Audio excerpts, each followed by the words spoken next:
Hello et bienvenue sur le podcast Créapi, le premier podcast à destination des créatrices qui veulent vendre sereinement leur création en ligne. Je suis Marie et je serai ton hôte sur ce podcast.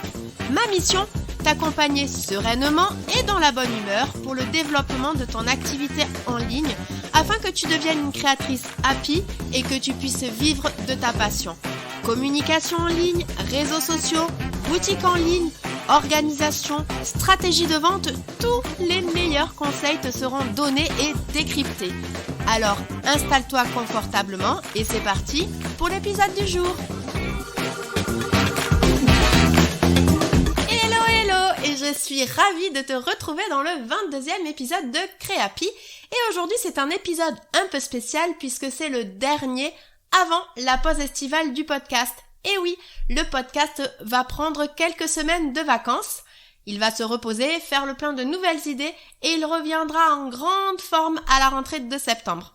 Et au passage, cette pause va aussi te permettre d'avancer sur certains épisodes que tu n'aurais peut-être pas eu le temps de travailler. Car c'est vrai qu'un épisode par semaine et avec tous les passages à l'action que je te conseille de faire, c'était assez dense. Et donc, avant de te laisser dans cette pause estivale, je voulais faire un épisode que j'ai appelé de B&B, c'est-à-dire de backstage et de bilan. Donc, je vais te présenter au début les backstage avec mon processus de création, les points positifs et les points un petit peu moins positifs, ainsi que quelques anecdotes. Et après, on passera au bilan des épisodes et je te présenterai donc l'épisode qui a eu le plus d'écoute, celui qui en a eu le moins, celui que tu ne dois surtout pas manquer si tu décides de n'en écouter qu'un cet été, celui qui a été le plus challengeant pour moi et celui que j'ai préféré le plus enregistrer. Et enfin, qui dit bilan dit projet et je te présenterai mes projets pour cet été car le podcast est en vacances mais pas moi. Et si comme moi tu veux avancer sur son activité cet été, reste jusqu'à la fin de l'épisode car j'ai quelque chose à te proposer qui pourrait t'intéresser. Allez, c'est parti et on commence tout de suite avec les backstage et je vais te présenter mon processus de création.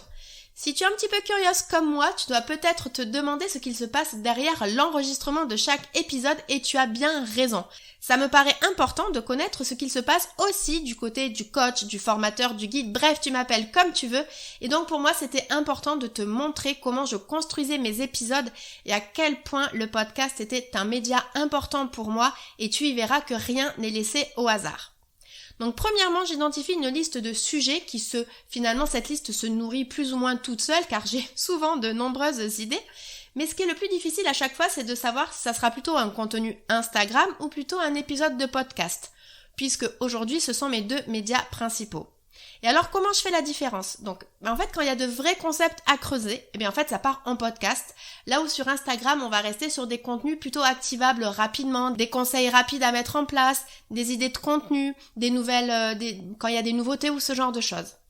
Mais quand même, avant de valider complètement que le sujet puisse être un épisode de podcast, je passe quand même par une phase de recherche pour être sûre que j'aurai assez de quoi dire. Je confronte mes idées, je les complète avec les discussions que j'ai avec mes clients et mes élèves sur le terrain, mais aussi avec les différentes ressources que je peux avoir sur Internet, avec des formations, des articles de blog, des vidéos, ce genre de choses. Et après, ça me permet donc de découper l'épisode en plusieurs parties et je vais également porter une attention particulière au fameux passage à l'action que je te donne et j'essaie vraiment que pour chaque idée, pour chaque notion que je te présente, je puisse te faire passer à l'action derrière.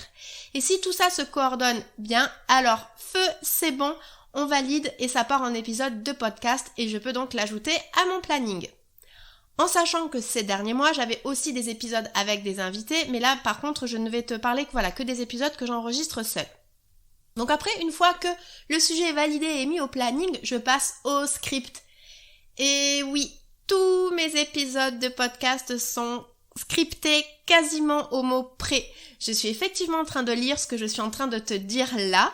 J'ai fait ce choix pour être sûre de ne pas oublier des informations importantes, mais également pour gagner du temps en enregistrement et au montage. Grâce à ça, je n'ai quasiment pas de coupe et donc je gagne beaucoup de temps sur le montage. Et puis aussi, avant, ça me permettait aussi d'avoir la base pour l'article de blog qui accompagnait l'épisode de podcast. Alors je te dis avant, car maintenant les articles de blog sont écrits par une rédactrice web SEO. Charlotte, si tu passes par là, j'en profite pour te remercier encore une fois pour le travail de qualité que tu as fourni sur les derniers épisodes. Donc voilà, c'est vrai que le fait de tout scripter avant que ça soit Charlotte qui s'occupe de la retranscription de mes épisodes de podcast en articles de blog, le fait d'avoir ces scripts, eh bien, ça m'aidait énormément sur l'écriture de l'article de blog. Bon, tout ça pour dire qu'aujourd'hui, le temps de recherche et donc de script pour un épisode de podcast de 20 minutes, ça me prend entre 1h et 2h30. Oui, c'est assez large comme fourchette, mais ça dépend effectivement aussi des recherches que je dois mettre, de ce que je dois peaufiner, de ce que je dois valider, car il y a des sujets que je maîtrise bien entendu plus que d'autres, et donc il y en a qui nécessitent beaucoup plus de validation et beaucoup plus de recherche. Après, une fois que tout est scripté, je passe donc à l'enregistrement. Alors pour cela, j'utilise le logiciel Audacity, qui est un logiciel gratuit, mais j'ai pas grand chose à dire là-dessus. J'appuie sur enregistrer, je déroule le script, qui du coup là mon script, lui je l'ai écrit sur Notion, et c'est tout. Après du coup, il y a la phase de montage, là aussi, donc je le fais sur Audacity, puisque c'est là où j'ai récupéré du coup ma bande son. Je vais y rajouter l'introduction, la musique de fin. Je vais couper si besoin certains passages et c'est là aussi où je vais amener quelques optimisations techniques à l'enregistrement comme enlever le bruit de fond, éclaircir un petit peu ma voix, ce genre de choses.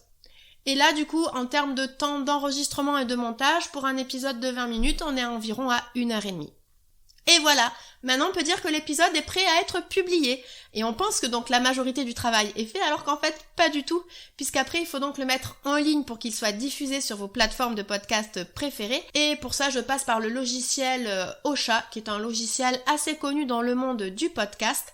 Mais aussi du coup au moment de sa mise en ligne, je dois donc préparer une fiche de description de l'épisode, les fameuses notes de l'épisode, qui me servira d'ailleurs aussi pour la description du post Instagram. Je dois également prévoir un extrait vidéo avec des sous-titrages que j'ai tendance quand même à souvent reprendre puisque le sous-titrage automatique de Ocha n'est pas parfait, donc ça m'arrive de devoir reprendre certaines traductions. Et après, tout ça, ça me permet du coup de le programmer sur mon compte Instagram puisque c'est cet extrait vidéo aujourd'hui qui fait le relais du podcast sur mon compte Instagram. Et enfin, je ne les oublie pas, j'ai aussi des couvertures de l'épisode à préparer et des stories. Voilà, donc du coup, pour tout ce qui est diffusion de l'épisode de podcast, on peut rajouter 1 heure de travail pour tout ça. Et donc avant, comme je te le disais, je remettais donc au propre mon script pour en faire un article de blog que je mettais donc sur mon blog WordPress, et là, ça me prenait 1 heure de temps supplémentaire. Mais comme je le disais, maintenant, c'est Charlotte qui le fait pour moi, et si j'avais su, j'aurais fait appel à ses services bien avant. Bon, en tout cas, pour résumer, disons qu'un épisode de podcast de 20 minutes, donc de son idée jusqu'à sa promotion, cela me prend entre 3h30 et 5h. Et il faut savoir que pour les épisodes invités, donc qui durent en général plus longtemps, parce qu'on est quasiment sur des podcasts d'1 heure, là je suis à plus d'une journée de travail. Et donc voilà, aujourd'hui on peut donc dire qu'un podcast pour moi, ça me prend entre une demi-journée de travail jusqu'à plus d'une journée de travail. Mais qu'est-ce que je retire de tout ça, en plus que juste cette information temps? Eh bien, c'est que j'adore ce format. On peut vraiment dire beaucoup plus que sur Instagram, on n'est pas limité à un nombre de caractères, il n'y a pas d'histoire d'algorithme, les contenus ont une durée de vie bien plus longue que les 3 jours qu'on peut avoir sur Instagram. Là, j'ai par exemple encore des écoutes sur des épisodes du mois de février, et donc ça, je trouve ça vraiment super bien. Et en plus, aujourd'hui, pour moi en tout cas, ça me paraît beaucoup plus facile de créer et de monter des épisodes de podcast que des vidéos par exemple.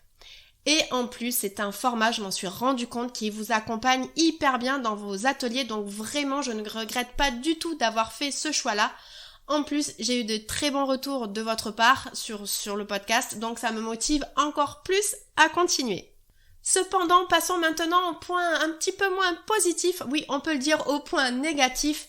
Et c'est vrai que je ne pensais pas que ça me prendrait autant de temps et du coup je me suis tellement concentrée sur le podcast que j'ai complètement laissé tomber mon compte Instagram alors qu'aujourd'hui mon compte Instagram est aussi un levier très important pour moi. Je suis donc en train de réfléchir à réduire le rythme pour la rentrée afin de retrouver un petit peu plus de temps pour vous sur Instagram.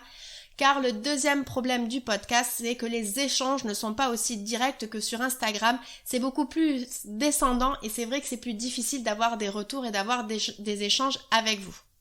Et enfin, je voulais juste soulever 2 derniers points négatifs. Alors c'est pas qu'ils sont négatifs, mais c'est ce que j'aurais dû faire plus tôt selon moi.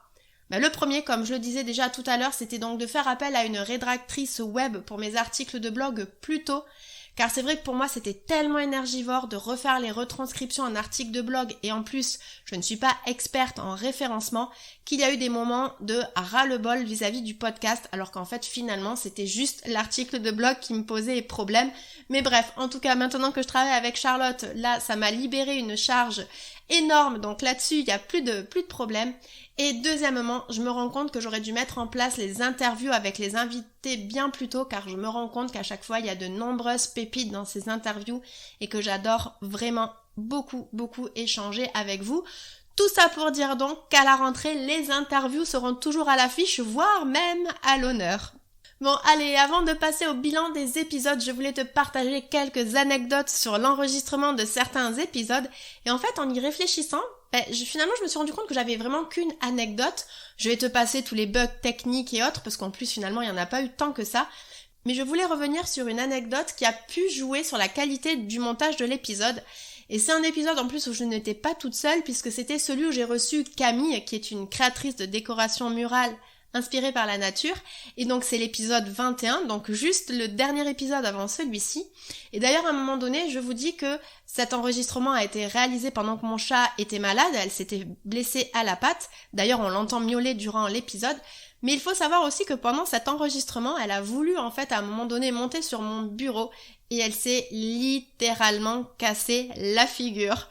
Alors, elle ne s'est fait pas plus mal que ce qu'elle avait déjà mal à la patte, mais c'est vrai que ça a apporté un beau froid, on va dire, dans l'enregistrement, et ce qui explique que certains enchaînements de phrases peuvent être un petit peu bizarres, voire particuliers à certains endroits. Sinon, j'ai une autre anecdote, mais celle-là, je te propose de te la présenter lorsque je te dirai justement l'épisode que j'ai préféré le plus enregistrer. Voilà, alors maintenant tu sais tout ce qui se passe derrière la création d'un épisode de Créapi et maintenant je te propose que l'on passe au rapide bilan des épisodes passés et je vais commencer donc avec l'épisode qui a eu le plus d'écoute.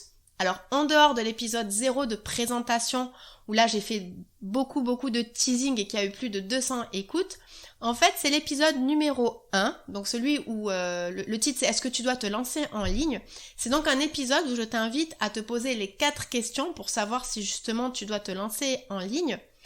Et alors est-ce que c'est parce que c'est le premier épisode qu'il y a eu autant d'écoutes ?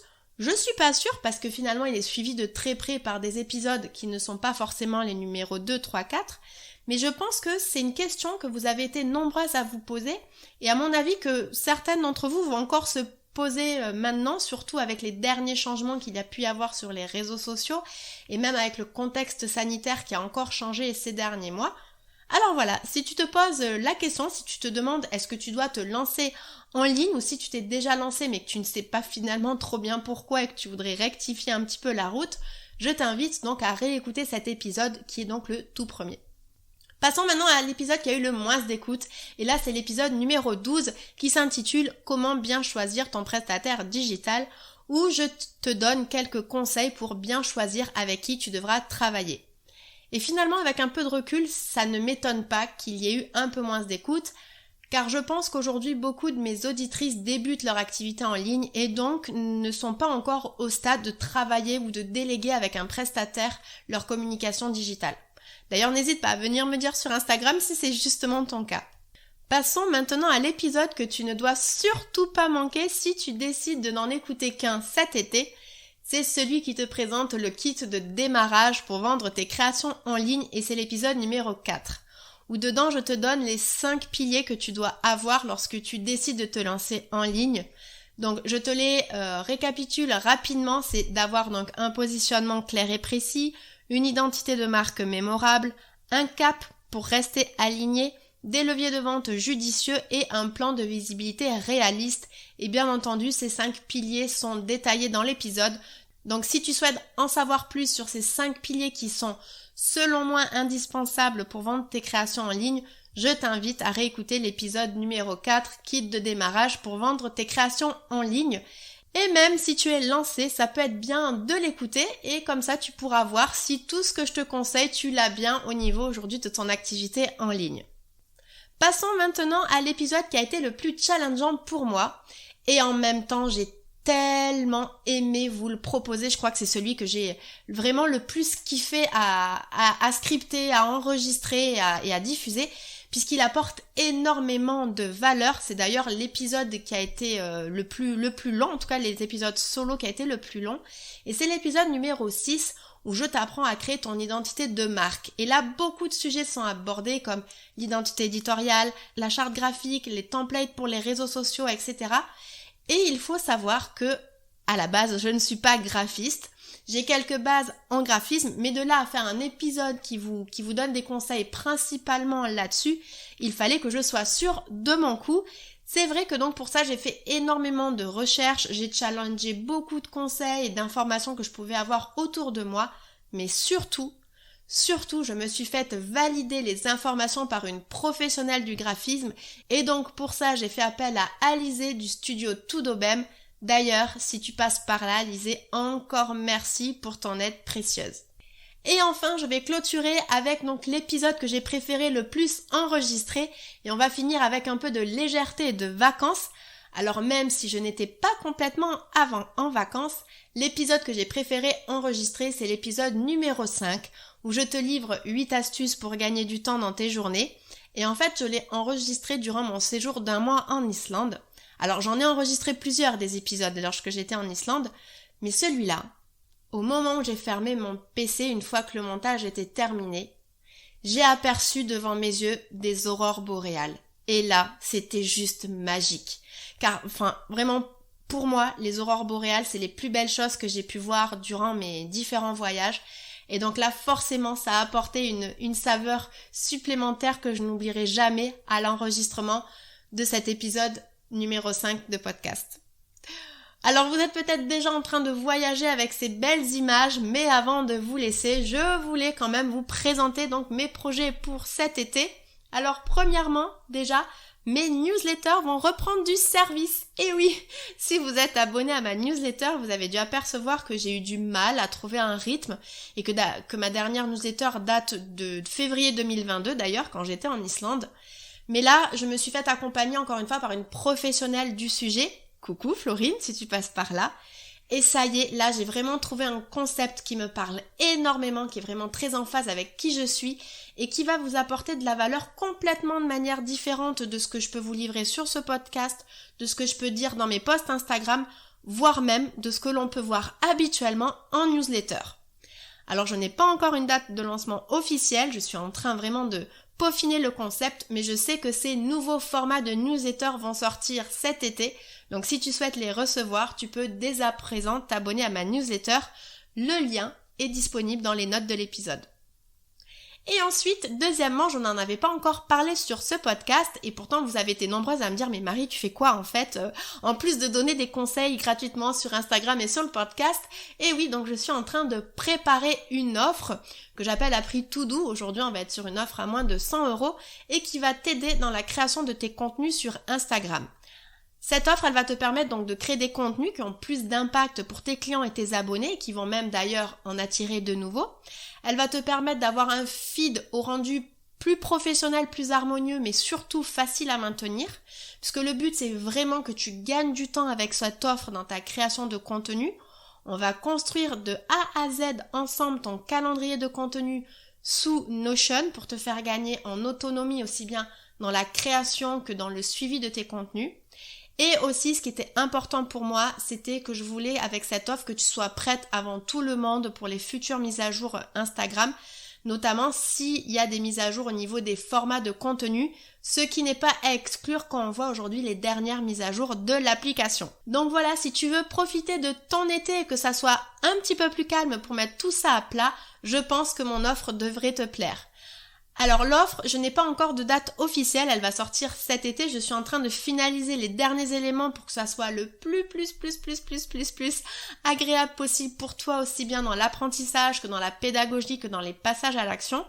Mais si tu souhaites être informé à l'avance de la sortie de l'offre et en plus de recevoir une petite surprise, tu peux t'inscrire à la liste d'attente, le lien d'inscription est également dans les notes de l'épisode. Voilà, bien écoute, nous sommes arrivés à la fin de l'épisode et il est temps pour moi de te souhaiter de très belles vacances. Profites-en pour te reposer, pour profiter de tes amis, de ta famille, pourquoi pas aussi de travailler tranquillement sur ton activité. Bref, choisis de faire ce qui te fera du bien pour toi. Et si tu souhaites que l'on reste en contact, tu me retrouveras sur Instagram. J'y serai bien présente cet été. Et donc je te dis à très vite, à la rentrée. Et j'ai déjà tellement hâte de t'y retrouver. À très vite. Salut!